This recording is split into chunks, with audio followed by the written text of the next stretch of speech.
డ్రాలో మూడవ జతైనటువంటి శ్రీ శ్రీ శ్రీ ఓంకార సిద్ధేశ్వర స్వామి ఆశీస్సులతో పోరెడ్డి కేశవరెడ్డి గారు పెద్దపట్టాల గ్రామ నంద్యాల మండల నంద్యాల జిల్లాలో వీర నరసింహారెడ్డి సాంబశివారెడ్డి పెద్ద పోటీలో ఉన్నాయి.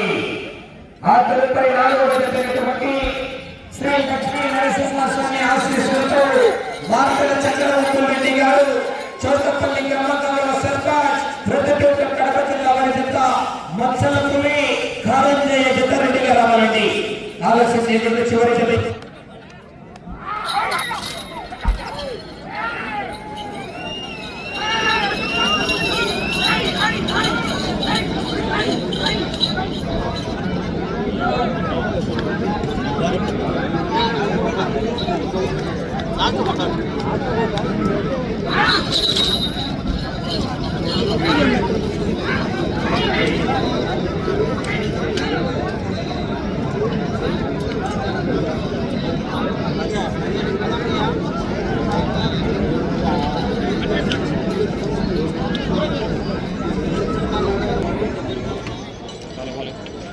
శ్రీ శ్రీ శ్రీ ఓంకార సిద్ధేశ్వర స్వామి ఆదిలతో బోరెడ్డి కేశవరెడ్డి గారు పెద్దకోటాల గ్రామం నంద్యాల మండలం నంద్యాల జిల్లా వారి చేత మొదటి రౌండ్ పూర్తయ్యేసరికి 300 అడుగుల దూరాన్ని 1 నిమిషం 19 సెకండ్లలో పూర్తి చేసుకుని మొదటి స్థానానికి 36 సెకండ్లు ముందంజలో కొనసాగుతున్నాయి జత.